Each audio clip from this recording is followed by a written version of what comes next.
Harshad sir, आप unmute कर सकते हैं, विजय छाबड़ा जी अनम्यूट कर सकते हैं Okay, प्लीज, और मोरे सर भी अनम्यूट कर सकते हैं, आप स्टार्ट कर सकते हैं। okay. Are you able to hear my voice? Yeah, clear. Okay. No Okay. problem. Good evening, friends. I am requested to speak about this topic which I have selected myself. It is metaphors in spiritual teachings. Now, the metaphor, it means a word or a phrase used in an imaginative way to represent or stand for something else. As for example, the world is a stage. That is a metaphor. The world is a stage. It means that our life is the drama and we are the actors on in this world, in our existence. Another example of metaphor is like America is a melting pot. What it means that people from many different countries go to America and they all live together, many different cultures. So it is like a melting pot.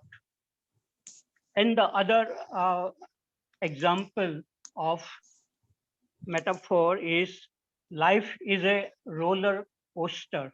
That means there are ups and downs in our life. Sometimes we are happy, sometimes we are unhappy, and that way our life is like a roller coaster. And in spiritual teachings, many teachers use metaphor. And the spiritual teachings, what we mean by spirit is something deeper than the body and the mind. And this word is used by religious people, spirit. Krishnamurti did not like that word, but the equivalent word which Krishnaji would say is like intelligence or choiceless awareness, which is something um, different than the thinking mind. And so we are also the words which we are using in this talk, they are also like a metaphor. It's all invented, this language is invented by human beings, and the real thing is beyond the word. Like word is Pen not, दे दियो hello. So the word is not the thing. This is what Krishnaji also says. The word parrot is not parrot. So we are talking about something which we cannot see it, we cannot demonstrate it in laboratory, but it is some kind of a subjective feeling. Uh, Gautam Buddha used some metaphors in his teachings, and one metaphor is like Buddha is pointing his finger at the moon. And the Buddha says, look at the moon, don't look at my finger. So what he means, the finger is the personality of Buddha or the teachings of Buddha, and the moon, it represents the truth. So Buddha says, look at the truth, don't look at Buddha or Buddha's words. And another metaphor which Buddha gave is about a river and the boat. Like river is like a life And we are on this shore, which is full of suffering, many, many problems. And if we want to cross the river, we take a boat and we go to the other side, other bank, and that represents a kind of a freedom. And so we take the boat, which is the teachings of Buddha, to cross the river of life, a river of sorrow, and go to the other shore. And once we go to the other shore, then we don't carry the boat with us. It means that after real understanding, real awareness has come in the life of a person, disciple of Buddha, then he doesn't need the boat and he doesn't need the teachings. He can see for himself what is true, what is false, and he doesn't need to repeat the words of Buddha. Similarly, in Upanishad, there are some metaphors like two thorns. One thorn represents ignorance, and the other thorn represents knowledge. So the thorn of ignorance can be removed by the thorn of knowledge, and then you throw away both these thorns. It means that after a real understanding happens, you don't need the knowledge which are in the scriptures or in books or by teachers, because one can see for oneself whatever is happening in one's mind, whatever is unfolding. Similarly, there is another metaphor is about two birds. So in Upanishad it says on one branch of a tree there are two birds. One bird is singing and the other bird is listening or watching. So this represents, in my view, these two birds. One is thinking and acting, and the other bird, which is watching, is awareness. And so the awareness, that bird, which is watching non-verbally, it can see very clearly what the other bird is singing or thinking, like that. There is another metaphor is about the still lake in the water. If you want to look at your own mind very, very at the deepest level, then the mind must be very, very silent and very pure. So it it represents the water of the lake, which are very, very still, and the water is very, very clean. And so you can look at the bottom of a lake very, very clearly. So similarly, our mind is also like that water in the lake. If the mind is very clean, very pure, it can see at the deepest level whatever is coming, and the thoughts are coming from the bottom like a bubble, and that bubble comes on the top surface and it bursts. So this kind of the bubbles of thoughts which are arising in the mind of a person can see very clearly if the mind is very silent and awake. And then there is one other metaphor is like there is a treasure buried within us, a real sense of freedom, love, beauty. It exists within us, but around that there are snakes, and these snakes are like you can call anger, jealousy, fear, pleasure, and so many other negative feelings. They are shown like a snake. So it is just a metaphor.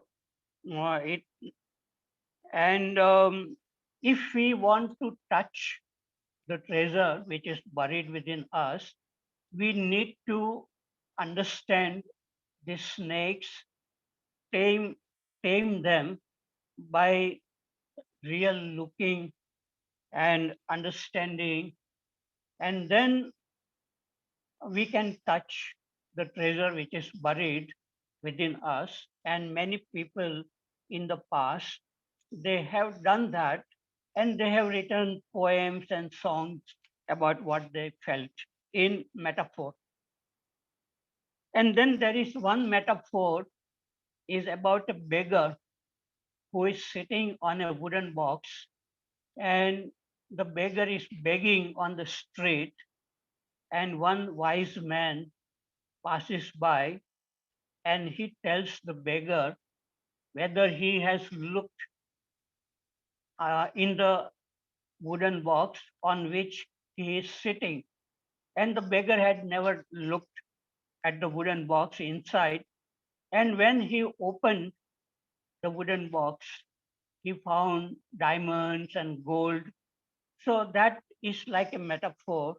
It says that we can find this treasure buried within us if we are not afraid to look within us. And even if there is something unpleasant we see, and we try to escape and try to find the treasure outside in money and power and fame, we never get that kind of treasure which many spiritual teachers and people who have gone very deep within their own mind, they have found this inner treasure. And then there are some which I have made up myself, some metaphor. And the first metaphor, which comes from what I observed on the street of a city in America. And I was walking with a friend, and we saw a group of people standing in a circle, and they were all laughing. And so we wanted to know why these people were laughing. So when came very close to these people, we saw that at the center of the circle, there was a rat with a short tail, and it was trying to catch its own tail, but it was not able to catch. And so it was going round and round, and it was caught into this mechanical movement of going round and round. And the rat was not aware that there were people around, and they were laughing. And so this is what happens to most of us when we get uh, caught into the circle of thinking. We go round and round in thinking only, and then we don't really see how problems are arising in relationship, like conflict or fear, anger, jealousy.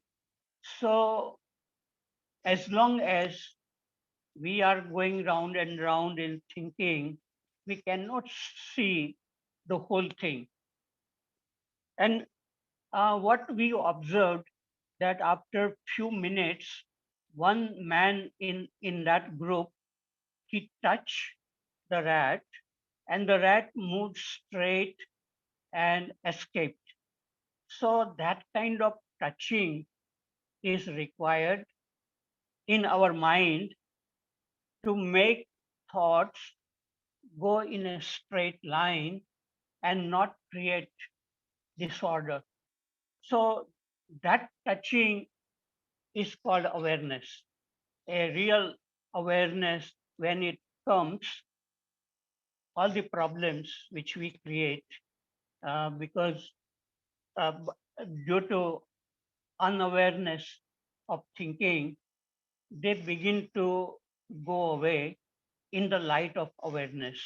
And that is what also Krishnaji says, that in the light of awareness, all problems created by unobserved thinking can disappear, dissolve. And another one metaphor is about a cat and a rat. There is a rat and there is a cat. The cat looks at the rat and the rat runs for its life and it finds a hole in the wall and it goes in the hole. The rat goes and the cat is outside waiting for the rat to come out. And the cat is extremely alert. And as soon as the rat comes, the cat will pounce on the rat. So here the rat represents thoughts and the cat represents awareness. And so if one really wants to understand or see how thoughts are functioning in our mind, one needs a very extremely alert awareness. And then there is another metaphor, which I don't know. Uh, it came to me, but it might have been also given by somebody. Is is that our mind is like a spider. Now the spider creates lots of webs, but the spider doesn't get caught in its own web. And our mind is like a spider. It creates a web of thinking. And mostly we get caught in this thinking, which is created by us only. So our mind is like a spider creating a web of thoughts. And if there is awareness, we don't get caught into these webs of thinking. Another also which has come to me a metaphor is about a soap bubble. When we make a soap bubble, we see beautiful colors spreading on the surface of this bubble, and these colors are continuously changing, and it is wonderful to look at this soap bubble, and especially children, they enjoy looking at the soap bubble. So our mind is like a soap bubble. Also, so many colors are coming, like many different feelings. At one time, we are happy, other time we become sad, and then we become excited, and then we become very quiet. So these are the colors like that, which are continuously changing. And if a person is able to see these colors as they are spreading, and that requires this awareness, and then all these um, feelings is wonderful to look at. And not only the feelings and thoughts, but one can look at trees or clouds or or a bird or anything, colors, shapes. It looks very beautiful when the mind is really fully silent and awake. Another metaphor which has come to me is like thinking is like a two-dimensional surface, and imagine an insect which is crawling, a two-dimensional insect is crawling on the surface of a room. That insect cannot see the whole room. It cannot see what is behind.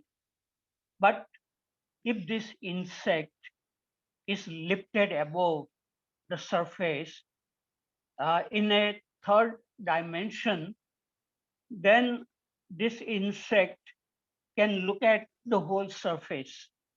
So our thinking is like a two-dimensional surface.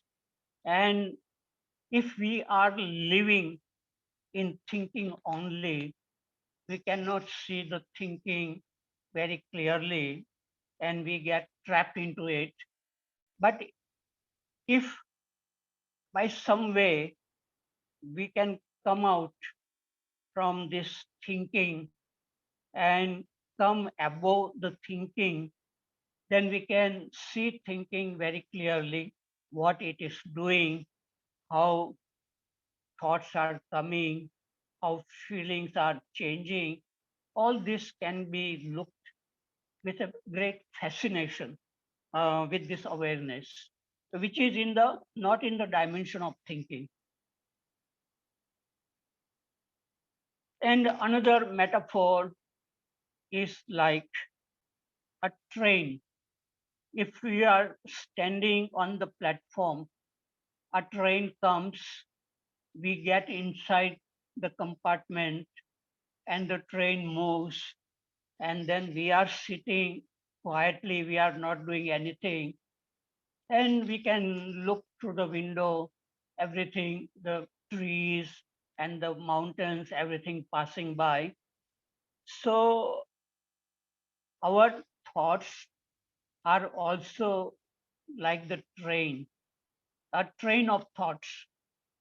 And then if we are really still, not doing anything, not messing around with the thoughts, we can see a lot of things about ourselves, about other human beings, about nature, and life becomes very, very interesting and enjoyable in the dimension of awareness, a choiceless awareness. So the word awareness is not awareness.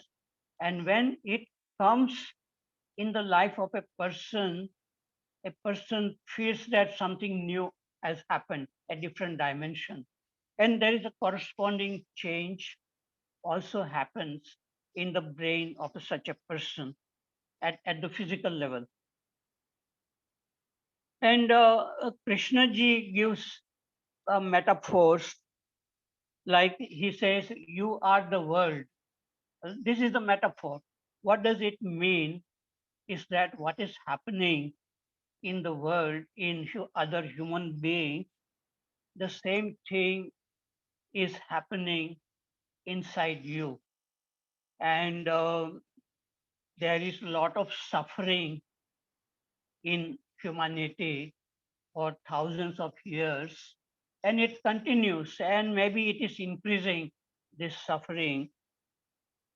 And when a person really understand you are the world and the person becomes very curious, he can look inside within himself and he can find that yes, there are problems. As I saw within myself when I read Krishnamurti, that I had problems like loneliness, fear, comparison, loneliness, and many problems. And when I read Krishnamurti and when Krishnaji said, this is the problem of humanity, so I begin to observe outside and I found that Americans were also lonely and unhappy in their own country, though the country is very rich. There is a lot of problems a lot of addiction, drinking, smoking, watching bad films, and no happiness in the family. So when I realized that I am the world, and when a person realizes that you are the world, then that duality no longer exists. And then a person can relate to people around with nature in a very harmonious way. And that happened in my life. And I had many, many friends. I became very creative, started writing articles for the campus newspaper, begin to see the beauty which I had not seen. And so there's a great possibility. Now, some people say, why are you speaking about yourself? I'm speaking because that is what it is, and it is not in the past. It is going on for last many, many years, and it is wonderful to look and to listen, whether you are listening to music or to any person, not only listening to Krishnamurti. One can listen to any human being without interference of thinking, judging, all that. And another metaphor, maybe the last uh, one or two, Krishnaji also said something about the scientist and the mystic. And he said, eagle in its flight doesn't leave a mark. The scientist does. Krishnaji said that. The eagle, it represents a person like a mystic whose mind is very clear and awake. And such a person can look at the whole. Scientist works on assumptions, and scientist works on a particular problem, and his mind is very limited, and the scientist doesn't know about his own mind, though he may discover something beautiful, some engine or a space vehicle. The scientist can get depressed, can be very angry, can become very competitive, and can even commit suicide, which I have seen. So the scientist l- works on the plane of thinking, whereas this eagle or a mystic, he lives in a different dimension than thinking and can see thinking very clearly. And one last metaphor, Kabir has, the mystic poet, has given many, many metaphors in his poems. And one is about Chadariya, the body. He compares this, what we call blanket or a bed sheet, which we cover our body with. So he says, uh, Chadariya is like a body, and we are all given body, and we abuse our body. But Kabir says that Kabir has lived in such a way that he has not abused his body. So he says, Is Chadariya Sur Nar Muni ne odi, od ke meli tini Chadariya, Das Kabir ne jatan se odi, ज्यों की त्यों धर dini Chadariya. So it's a beautiful metaphor, and in which Kabir speaks very proudly that he puts himself above all other human beings, above all religious people, Sur, Nar, Muni, they all abuse their body, but Kabir was free. So I'm sure when Kabir wrote this poem 500 years ago, many people must have attacked him and would have told him why do you talk about yourself as being superior? And but a person doesn't get upset if a person is really true. If he is saying something which is true, then even if many people criticize, that criticism has no meaning because the person can see clearly and he can be very gentle. Like Buddha also was abused by somebody, and Buddha was listening quietly. And then Buddha said, "You are giving me some gift, but I am not accepting your gift. So please take back your gift." So that is the test of understanding is in human relationship. If our relationships are very harmonious, then and all these negative thoughts and feelings are not bothering us like comparison, jealousy, violence, desire for this or that, then it's a wonderful life. But if there is a desire, then it will create undesirable feeling. We can get caught into the web of thinking and feeling. So I have said enough, and now Chabraji would like to say something about metaphors. Thank you very much. Thank you, sir. Thank you. Chavdaji, please take. Thank you. Thank you, Parik ji. Namaskar to everybody. Parik ji has listed up quite a few metaphors, and I first wondered what this, what triggered selection of this kind of theme as such. Of course, you start from anywhere. It's all, it's always a journey all over the place, and all kinds of phenomena are there, and we are all connected, related to things. And there's always this question of language being used for something, pointing to something, and our attachment to words very often, and not really looking at what it is pointing to. So, at one level, it sounds very simple. The word is not the thing, it's arbitrary. In all language, we have words which are arbitrary. And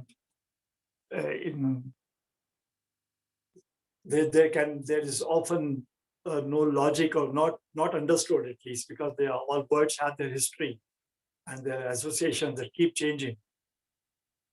So I just thought maybe just look at some of the metaphors that we find with Krishnji often using.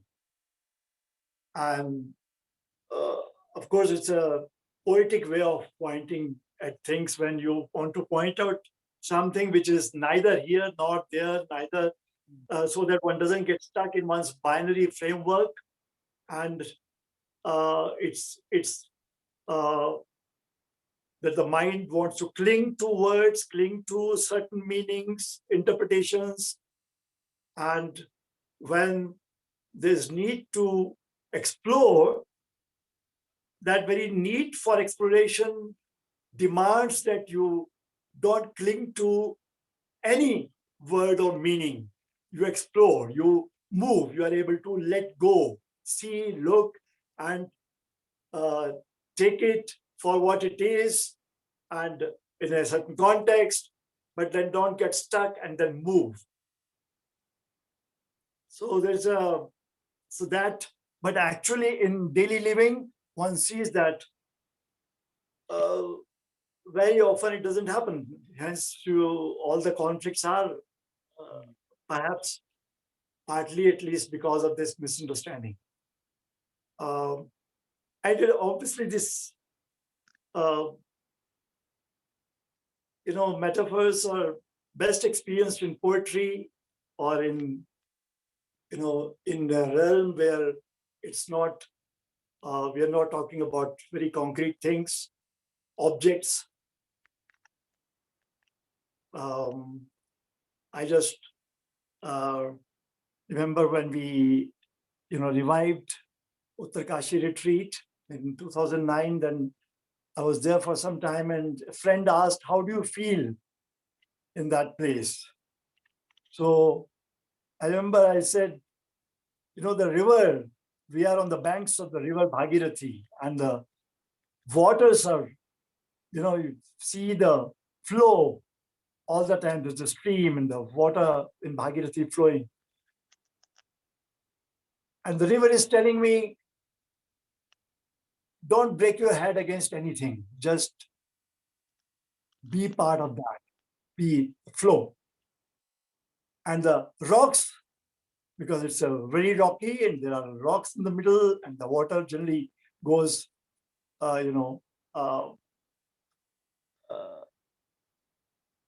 left or right of the rock or over the rock, and it just flows on, doesn't get blocked by any rock because it always finds a way. So the rocks are telling me, be anchored there, be firm and anchored in that. Now, this is, from daily life and observation, this is in a poetic way, it comes. So, and one understands. So this is also interesting that, but there are always sometimes difficulties. Some of the metaphors are rather clear with, or Krishna is often using the word precipice, is using often for danger, that, you don't,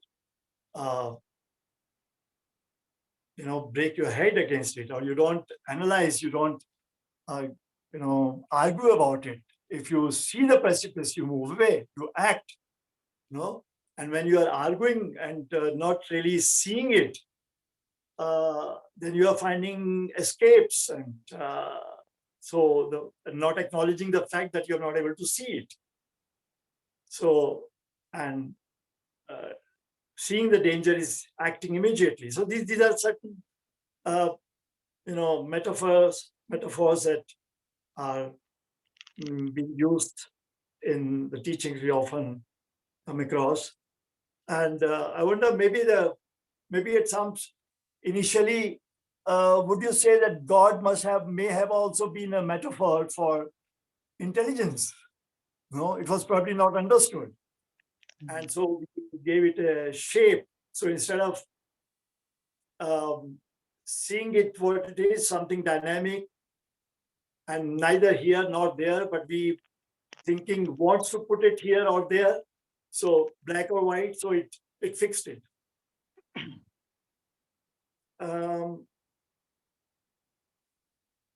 Then, of course, there are certain metaphors that we easily understand, perhaps, empty drum and, such,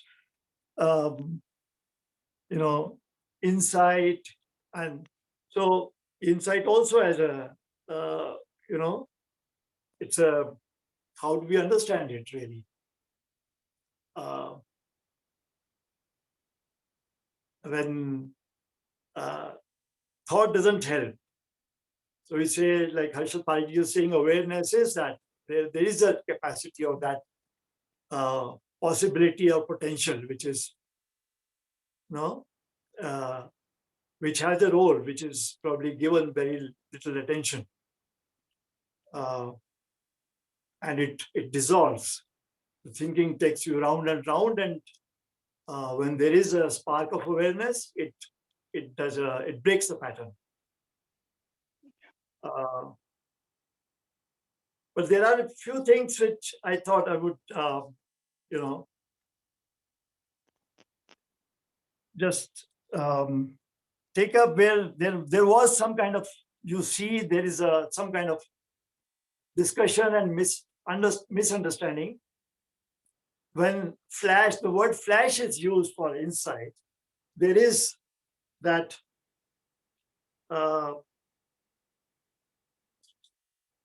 difficulty that say, okay, flash happens, but flash happens like lightning. there's lightning and there's certain, or there's a flash and there's certain understanding, there's a certain clarity. But it happens, the point is it happens, it's a momentary thing. It happens and then it goes, it comes and goes, finished. And so the question was, is that understanding which comes through insight, through this flash, will it have to be regained each time? And often in these discussions, we see that happening, that, okay, we have certain understanding, we think we have got it, but then it goes, or when the person is there, or when that certain atmosphere is there, when you are together with maybe people who were close to him, they were there, and then when there was after a while, when that kind of regular contact was not there, the certain understanding you thought faded away. So was that at all an understanding? Was it at all any kind of insight, or is there such a thing as partial insight? And so all these issues are there. So then this is taken up as that flash, though this term is used, he uses it, but then then there's this fact that flash has that element of time in it, but insight doesn't have element of time in it. So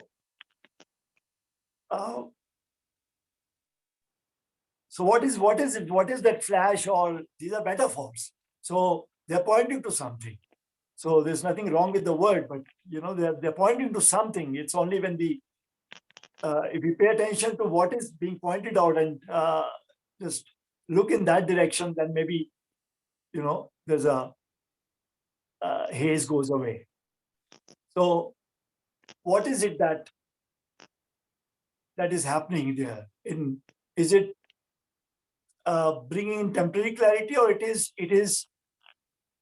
attacking or addressing the core of the issue, or the basic cause of the issue, or there's a certain, what you would call this, the self being as the center of darkness, or center of creator of darkness, that keeps multiplying itself. So when that is, so insight apparently means it's insight into that. It's a basic first step where something goes wrong, so or humanity taking the wrong turn, that means remaining trapped in the web, and not awareness not getting its chance, which would break the pattern. So that's similar a kind of misunderstanding or kind of discussion happens around that. They used once the word Columbus, that a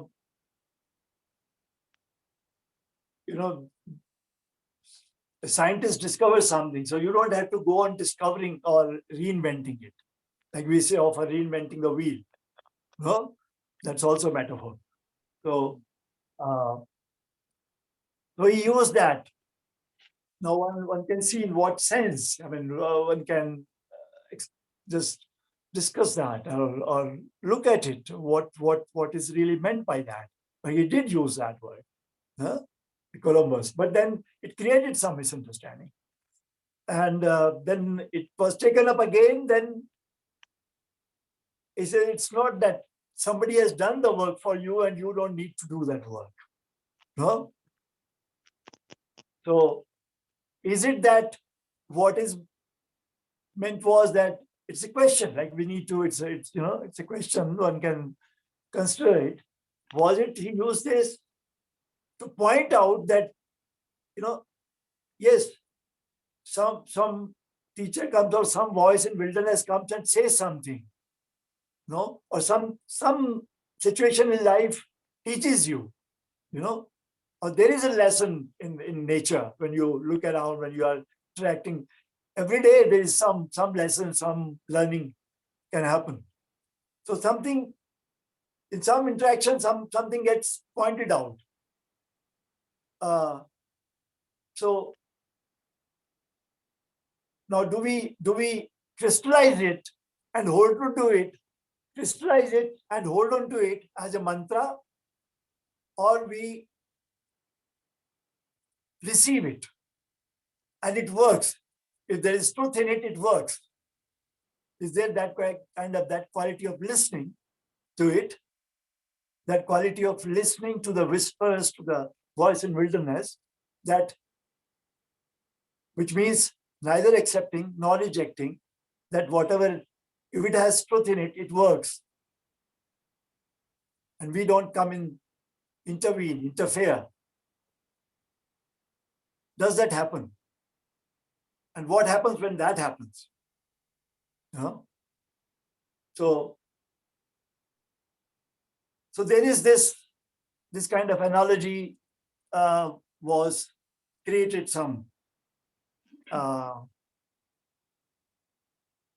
scope for interpretation or confusion. And of course, this is, we meet metaphors in, since it's a use of, imaginative use of language, basically etymologically, it simply means this, carry over the meaning, the transfer of meaning to something indirect, like pointing, like the moon, that classic example of that, the finger pointing to the moon. So in poetry, of course, it's very interesting. It's full of it. If you permit, I'll give an example of, I don't know whether I shared this earlier. It's brief but very interesting. Austrian poetry by an Austrian poet, Ingeborg Bachmann, says, love has a triumph and death has another. Love has a triumph and death has another. Time and time thereafter. We have none. Now just look at this, it's certain things are pointed out, expressed, and certain things are just hinted and left.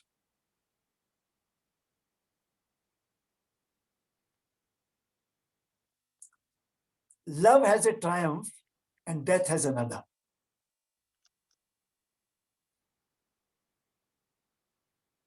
Time and time thereafter. So that's very interesting. The time as a, love, death, time. Just look at this, so pregnant with meaning. And time thereafter. Now after what? So it's just left. Time, love seen in its usual manifestation in daily living or in a deeper meaning.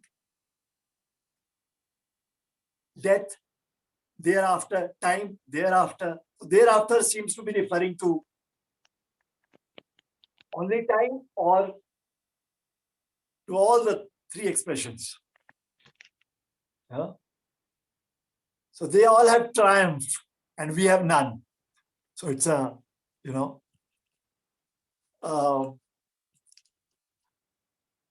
I won't go into it because analyzing will kill it. But it's,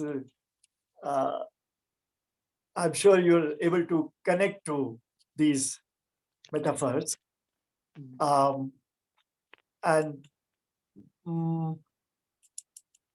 I have another poem, I think.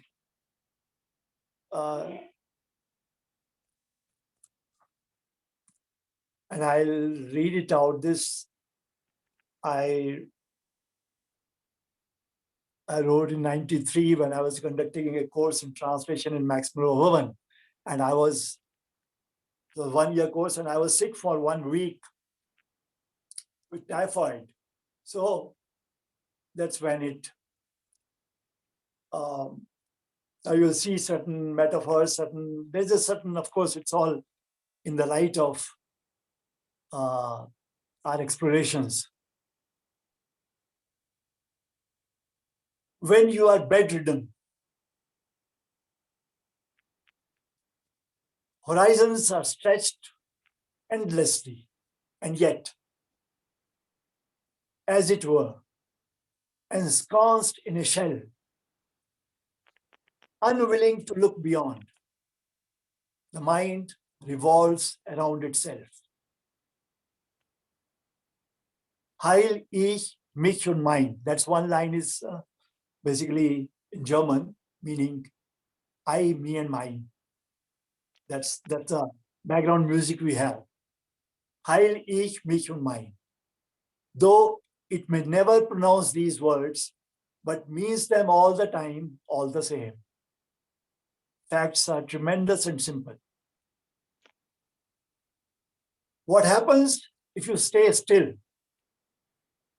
like some fields in the countryside, after a series of harvests, lying fallow,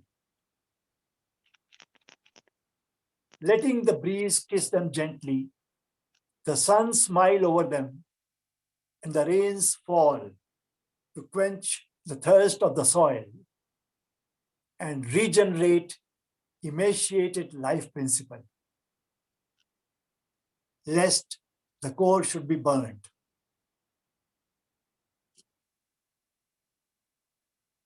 Abysmal emptiness is restless,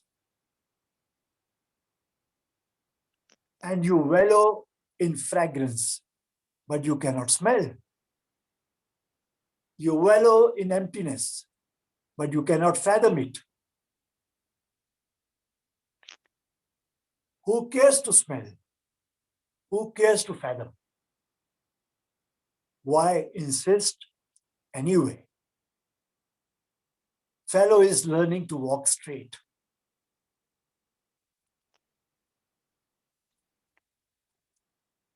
Now,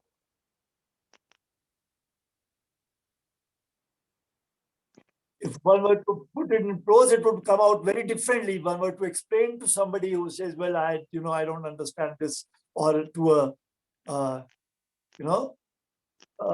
like we do that in schools, that poetry is explained to students, then the whole, actually a lot of charm goes, because it's if you get it directly, listen to it, read it and connect to it, and maybe the meaning revealing itself, it reveals its meaning. If it is revealing its meaning, it's very different than somebody explaining it to you. So, like we have this, I give also often classic example of Madhushala. The whole poetry of Harivansh Rai Bachchan is as a metaphor. It's a metaphor of life, how we all go out and look for escapes and pleasures, or something that could absorb us, and or some meaning in life. So wine shop becomes the metaphor for that. So I would pause here. If there is any specific question, we would I would love to attend to that. Thank you. Thank you, sir. Milind More, sir.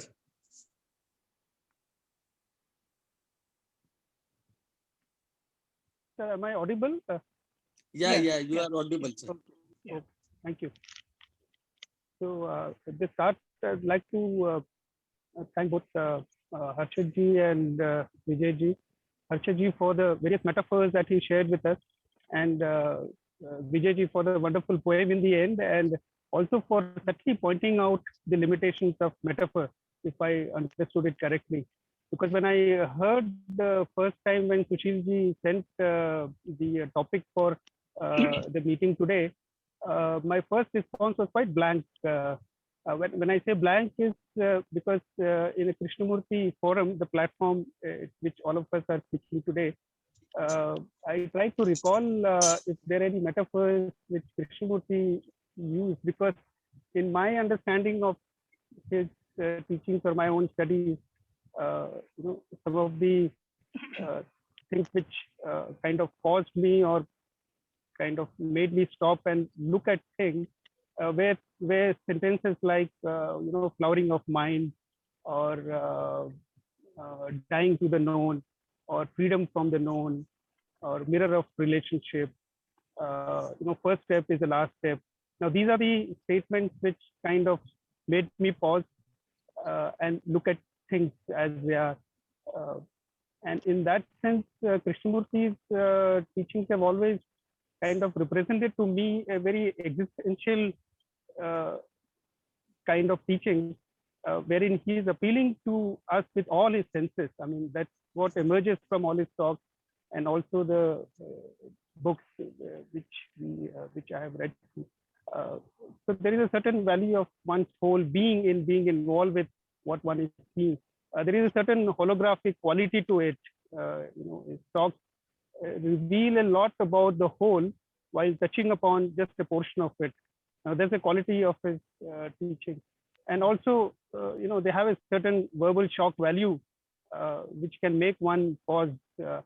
So what I'm trying to say is that there is a certain directness in his teaching. And he himself has pointed out that, about the limitations of the language and then the word is not the same and so on. And that is where I would like to question, the usage of metaphors. Do they really take us to look at things directly, or maybe they are a step towards seeing something directly? So in that sense, I'll stick to Krishnaji because that is the nature of this platform. I also agree that in the both Eastern and the Western literature, metaphors have been used extensively to try and open up meanings of certain realizations or certain understandings which are required to be opened up to perhaps touch in different ways, to perceive it in a certain way. But what I find is that it still has limitations and there is a need to go beyond it. I will support what I am saying or the ground from where it is coming out with the help of two authors. And I just, because it kind of interested me about this topic, so I just took a little while to go did my own research. And there are two paragraphs which I'll just share with everyone, which talks about the relationship of the metaphors, the topic of today's discussion, the language which comes about in the understanding of what we are trying to do. So here it goes. So this is by author Henry Miller. Now, in his words, what he has written is that what distinguishes Krishnamurti from great teachers of the past, the masters and the exemplars, is his absolute nakedness. The one role he permits himself to play is himself, a human being, with regard to simplicity of his language, Miller says. This sort of language is naked, revealing, and inspiring. It pierces the clouds of philosophy which confound our thought and restores springs of action. It levels the tottering superstructure of the verbal gymnast and clears the ground of rubbish. There is something about Kay's utterances which makes the teaching or reading of books seem utterly superfluous. Now, this was by Henry Miller. There was another which I found from a person by name John Brick, who has written about about metaphors and the possibility of metaphor in non-metaphoric discourses. So just a paragraph which kind of caught my attention, and I thought it's quite relevant to what we are talking today. That while yes, I agree that metaphors have their relevance, but at the same time there are certain limitations, and one needs to look at it closely. So here it goes. He has written that while Krishnamurti does not use metaphors in his discourses, the discourses themselves act like metaphors, opening the mind to an order that is its own attention. The advantage of using the effects of metaphors through non-metaphoric discourses is that while it induces shifts in perception, it avoids the tendency to interpretation. There is no metaphor to interpret, or perhaps one might suggest that the whole discourse is itself a metaphor of truth. One could treat Krishnamurti's mode of inquiry is in a fashion similar to poetry and as work of art. And I think this is what even Chhabraji was saying towards the end, that one can look it as a work of art or poetry, and see its limitations there and not just be caught with it. So I think I would stop here, and maybe we go ahead with further question answer sessions. Thank you. Thanks, sir.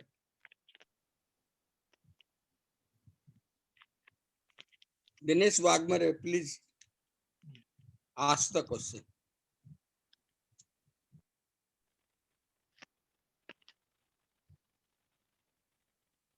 Unmute yourself and ask the question. I would like to ask Arshad sir, Okay. why this topic particularly has been used in the JK circle? Because Can you speak a normally little this, louder? you are getting my voice? Yeah, now. Are you Yeah. able to listen me? Now, yes. Yeah. Actually, I want to ask why this particular subject has been taken in JK circle, because the metaphor is actually a method of giving understanding by creating an image. Such image which already has some impression on the mind, and using that particular image, a particular understanding has been transformed or transferred to a particular person or group of persons. So normally Krishnamurti doesn't use such kind of method. He has never used, or very few instances, I think. Can I answer? Yes, sir. Okay. So I did not think about this metaphor for many, many years. And when I was reading Krishnamurti, looking at my own mind, after I begin to understand a bit about myself, then some poems were coming to my mind. And I don't talk about this poem, and I did not make any attempt to write this poem. And they are mostly about thinking and awareness. So when I go very deep into myself, sometimes I see some images. And from that images, then I write something. So the state from which these images are coming, that state is very important, not these images.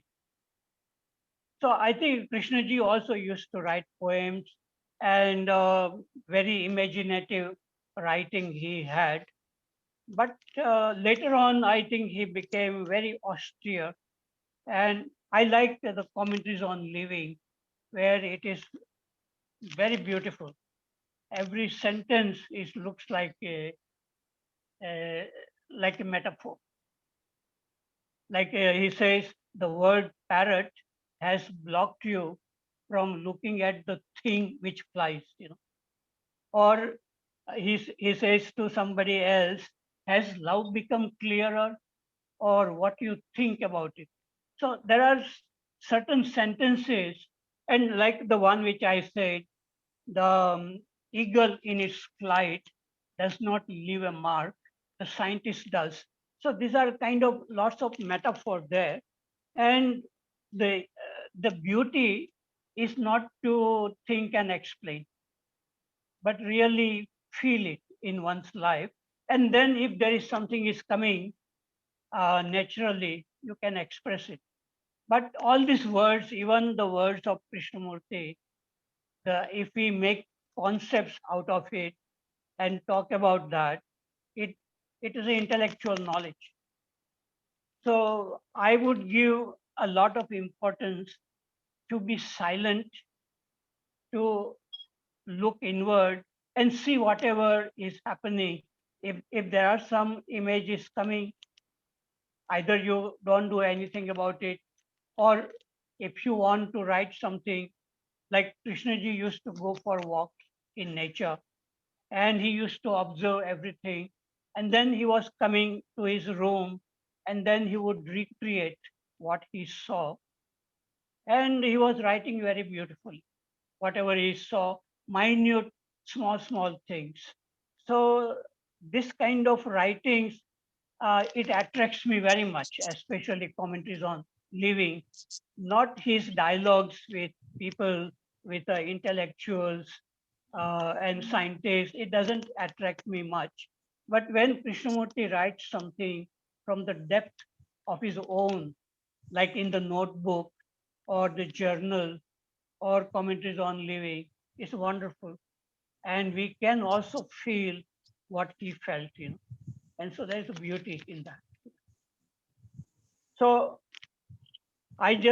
some images which came to me over the years, like mind as a spider, or like a soap bubble, or a clean lake. I just spoke about it. Now, it may make any impact on people or not. One has to forget everything and just look whatever is happening within oneself without any direction, without any asking even any question. That is the way I look, not ask any question and then go in that direction. But whatever is going on, just looking at it. I feel that is a great beauty in that. Okay. Anand sir wanted to ask a question. Anand sir, please unmute and ask.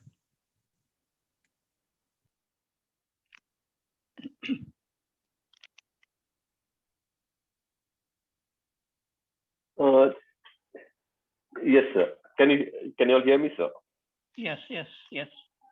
So it's just an observation, sir. I mean, see, every day, sir, so much of killings are going on this beautiful planet, beautiful Earth. So many people are dying. So many people. There's so much of fighting is going on across the globe. Every day, 20,000 children are dying because of hunger. This world, whatever food we produce, it can feed 4 times the population of what we have. But every day, 20,000 children are dying. I don't know about the aged people and other grown-up people, but children, 20,000 children die every day. Everything is happening in front of me. I don't understand all this, sir. But just using some metaphors, is it going to give me an understanding is a question. And again, like language is a barrier in communication. How do I understand that? The word is not the thing. Again, how do I understand that? When I keep using metaphors, what is the use of? There's a metaphor which says empty drums make more noise. Then again, when the leather is stretched to the right length, it produces beautiful music. How do I? It is just that. It doesn't give any understanding. I mean, it may be you just because, I mean, as I said, it's a barrier in communication. So, and also, what I'm saying and what you listen, again, there's a distortion in it. Do I look at that is a question. So using a metaphor, whoever it is, I mean, using a metaphor is not going to give me understanding. Things which are happening right in front of me, I don't understand. And every religion has said, don't kill. We continue to kill. Your nationalism kills, your religion kills, your caste kills. Killing is going on everywhere. The white versus the black, and all that. So why am I talking about this subject?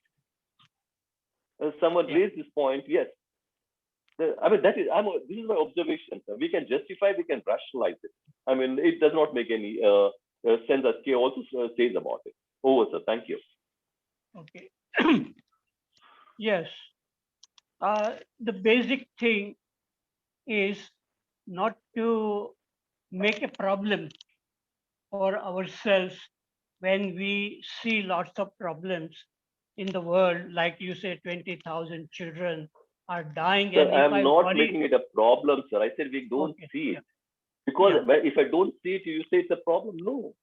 Can I see? I'm very insensitive, sir. Yes, yeah. Then what? After you see it, what happens? That is precisely what I'm saying. I don't see it. Let me see after I see what happens. Then probably I'll do something about it. I'm just saying probably, but then I don't see it. If I see it, I'm sure most people would have done something about it. The whole world would have. Because he's not my child, your child. You're not your father, you're not your sister, not your cousin, or not your niece or nephew. Someone else's. I don't care. Yeah. That is all I'm saying. It's not what is to be done. I'm saying I don't see it. So just But because talked about you it. use some beautiful song in somewhere, it's going to change. No, that is again, that's a stimulant. Can I understand? That is the question. If I say I understand Krishnamurti, I'm caught in a bigger illusion than the person who's walking on the road. What's the difference between him and me? He too says he has understood. There are many people who keep on saying they have understood. That is the biggest problem. So it adds to the already most of the people are caught here. Almost all people are caught in illusion. It adds to it. May I say something? Please, sir.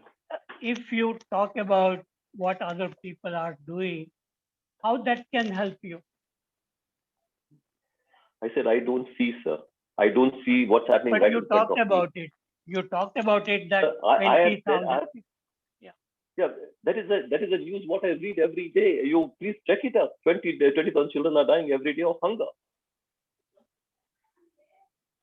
I see can that in the see news. all- I see the killings which is going on. I see the people dying. Yeah. The coronavirus also. I mean, how did the coronavirus come up, sir?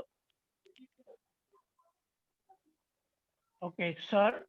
Every day many people are dying because of many different, it may be drinking, smoking, heart problem, accidents, natural calamities.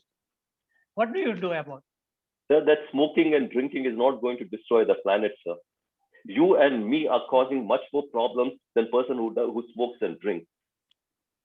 My habits, my very, very small habits, which I find very difficult to switch over, it's a cause for the destruction place and the children who are dying out there.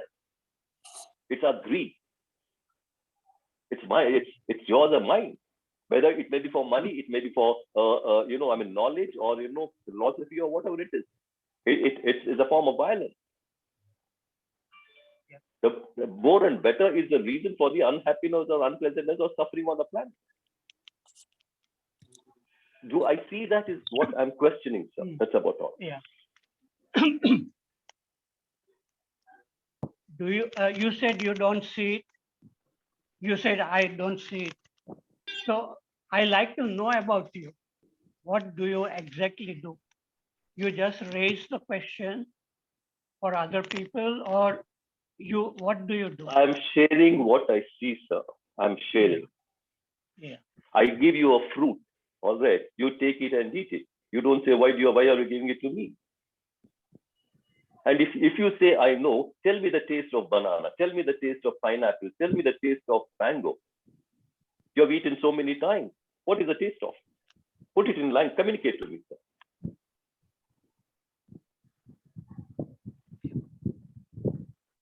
That's all I'm saying, sir. Nothing more.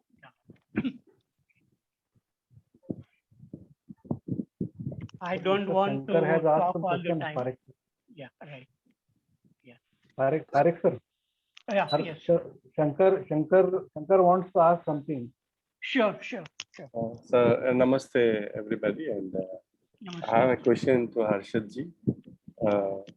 While you were talking, you said maybe I didn't understand properly. Awareness when it comes and all that. You said awareness comes sometimes. You said what I understand is awareness is there all the time, but choiceless awareness is not there. That's what I understand. If I am wrong, please correct me. Another thing is, I really liked, though I read many times, I really like the two birds. One is awareness and one is thought. I like to listen from you a little more about those two birds. It is such a sweet one. So can you please elaborate that? Thank you.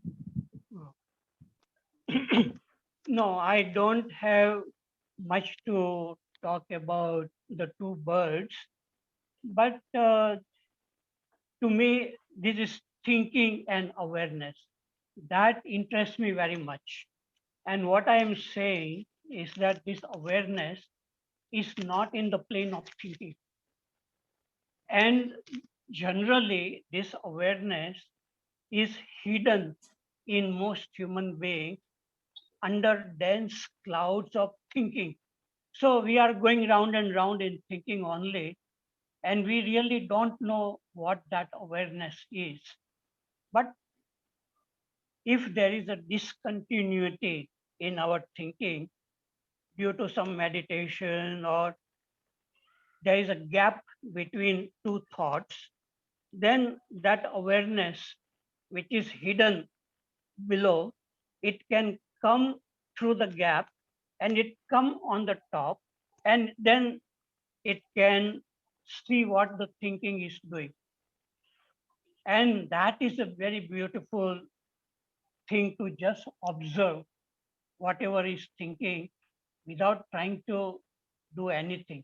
That is a choiceless awareness. And initially, it may come and go. But then there is a possibility in human beings that a kind of effortless, motiveless, choiceless awareness can come in our life if we are very deeply fascinated by it. We can really see the beauty of it. And if it is working in our life, that this awareness is making our life very happy, healthy, creative, then it may become effortless awareness. And even when anger is coming, one can really see it coming. And when it is seen, the anger is dissolved. So that is what Krishnaji is talking about, is living in the present, watching everything very, very carefully, whatever is happening, without interpreting, without explaining it. And that interests me very much. So in my daily life, every day I speak very few sentences. I don't talk. I am really observing. I feel wonderful to look at the birds or the clouds or the insects or flowers or human beings when I go for a walk, or flowers which are on the street. So it's really wonderful to live in such a state when the mind is not unnecessarily chattering and saying that there are so many people are dying, what are you doing about it?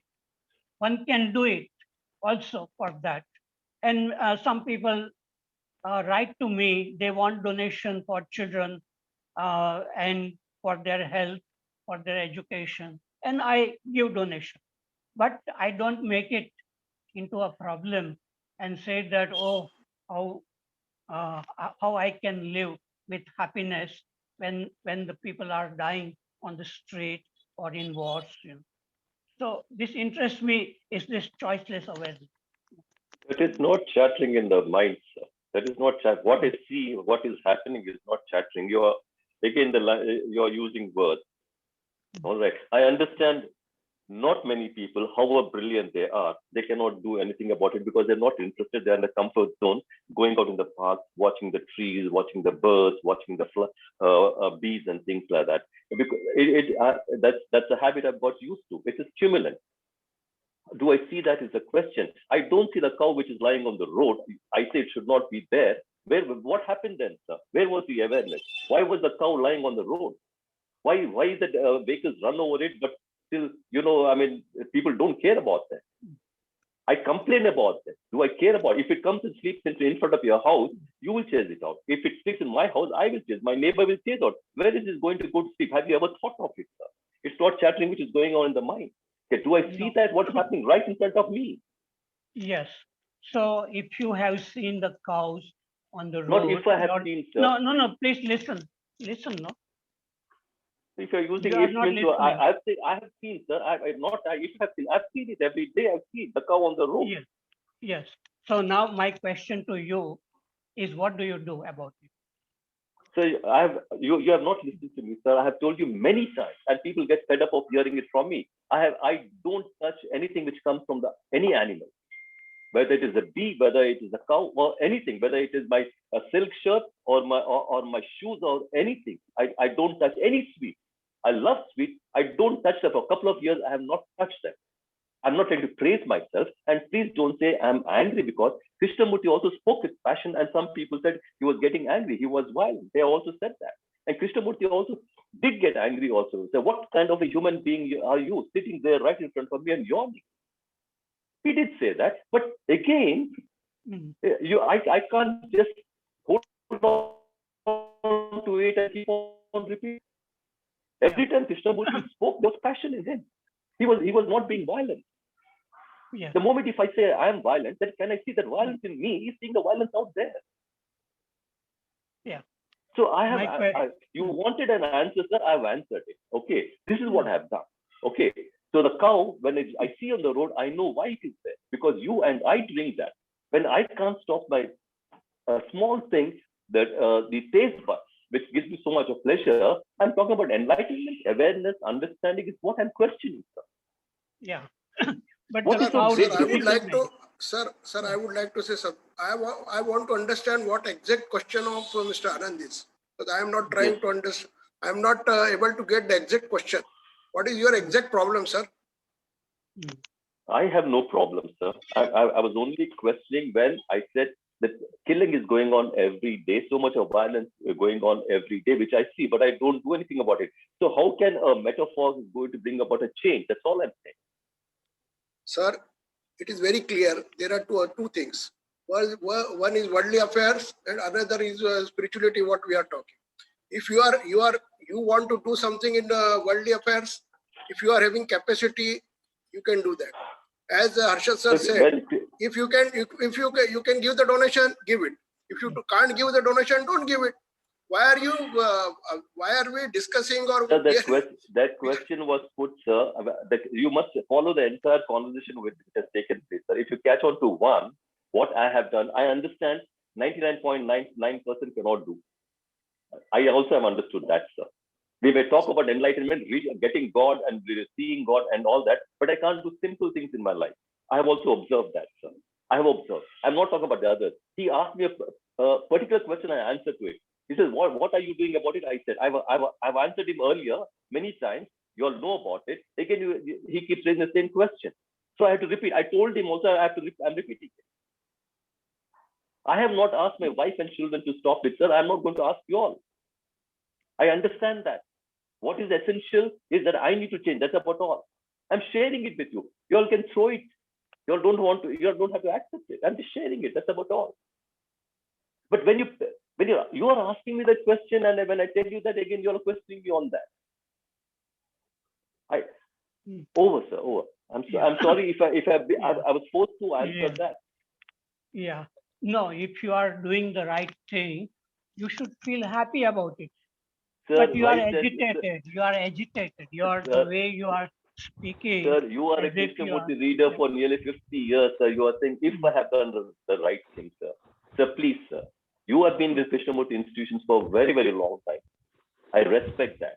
But let us not go into ifs and buts. Please, sir. I would No, no. let us see what the fact is. That's all I'm Yeah. talking about. Yeah. Not deviate from that. Yeah. No, I am not saying if you are doing the right thing. Sir, there is As again, you sir, say, please. as you Please, say, sir. yeah. I request No, you, sir. Again, Yeah. let us not go into whether I'm doing right thing or wrong thing. It's out of context. Sir. Why are you agitated, sir? Yeah. No, right. sir. I'm not educated, sir. I'm literate. Sir, let us leave this here. Okay, If So we I would don't like get to ask a convinced, question. So one Yeah, last question. So he says I'm Yeah. educated. I want to know whether Yeah. what is education, sir? Education, I'm no. asking the I question. asked Yeah. why you are agitated, sir. No, Agitated.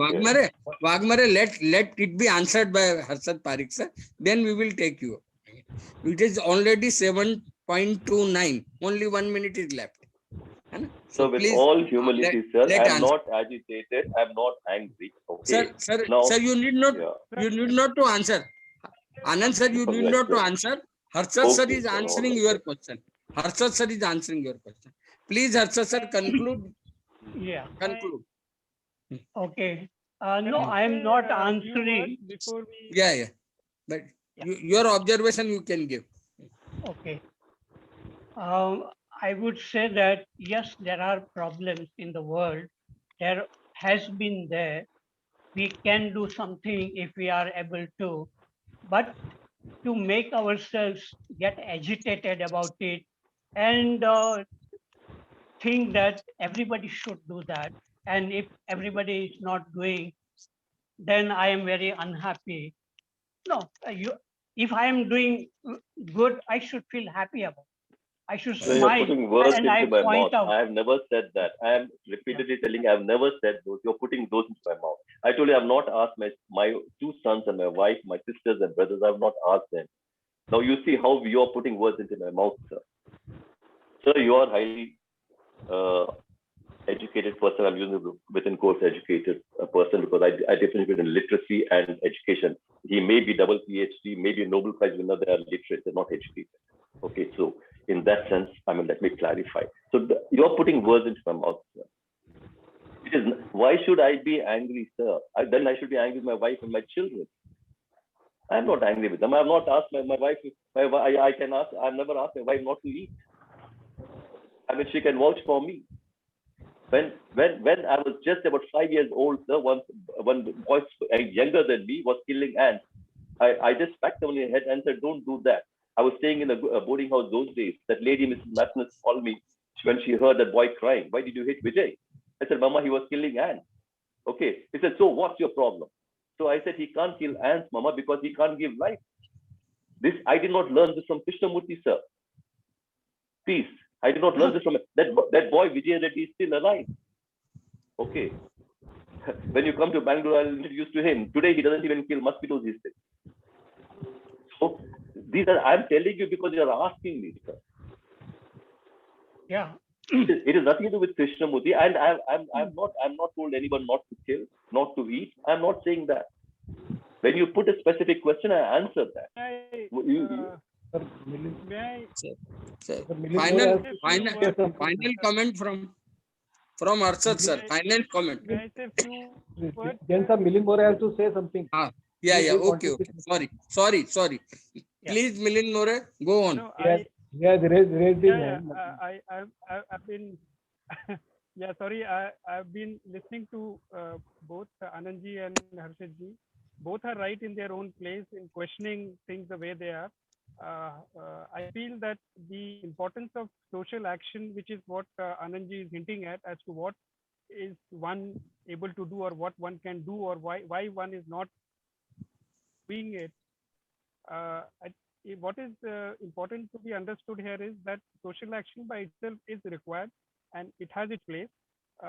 What Krishnaji has pointed out, and I think it's very valuable, is that if you're approaching the social action with the same mindset with which the problem itself was created, then it's not going to sort that out. So one has to question that and see that the problem as to why it has got created, whether it is to do with the state of the world or the conflicts around the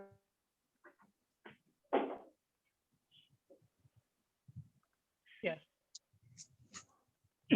Thank you very much. Yeah. Should we close it right here, sir? Okay. Should we close Yes. it here, sir? It is Yes. 7:30. Yes. Thank you, Anand sir. Thank you, Milind sir. Thank you. Sure, sure. Thank you. Thanks to everybody. Thank you. Thanks to everybody. Thanks to everybody.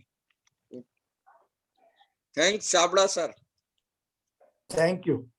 Hmm. Thank you. Thanks for the good poem by yourself. I enjoyed it.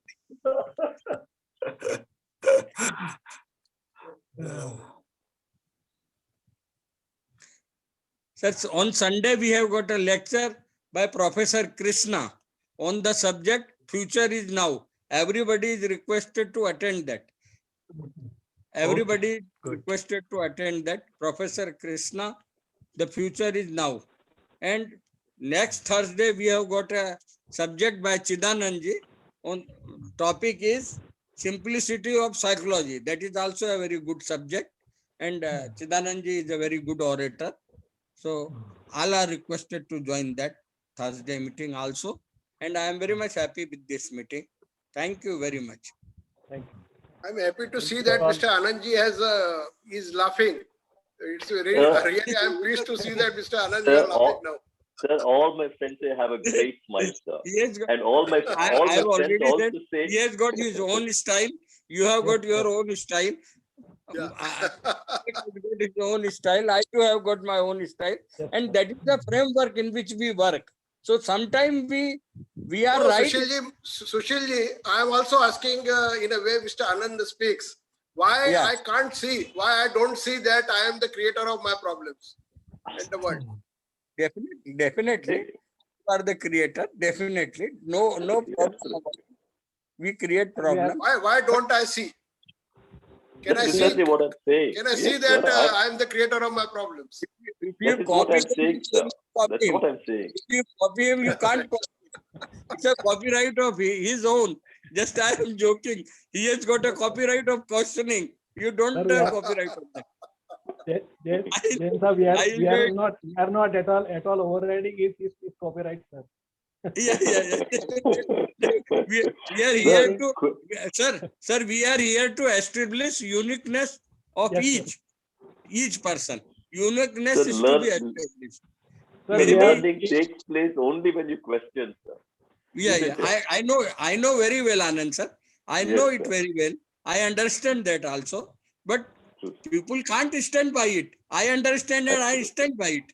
But sometimes others can't understand it, and even if they understand, they can't stand by it. Some problem is there. But you have got a real. Yeah. Sushilji, please. I got disconnected. So can I Yes, complete in one or two sentences what I was saying? Because it is very Yeah. important what Anandji has asked, and that's a problem which first face in terms of what is one expected to do. So as I was Yeah. saying that it is important to see that we are not trying to sort out the problem in this approaching it in the same manner in which it has got created by itself.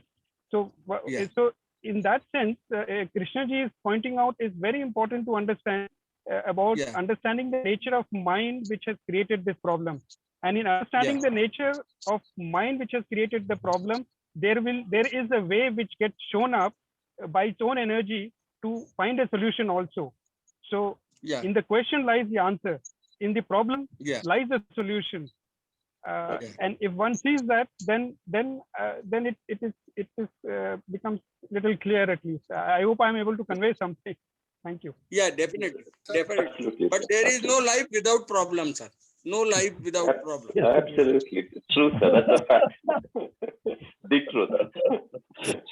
No spice without problem. So would you please close it now? Would Yes, you sir. please? Right, sir. Right, sir. Thank you very sir. much. Thank you. I With enjoyed your company, Anand. with all the Thank you, permissions sir. from all the participants, I am now closing it. Yeah, Thank you. yeah. All right. Right, sir. With due respect.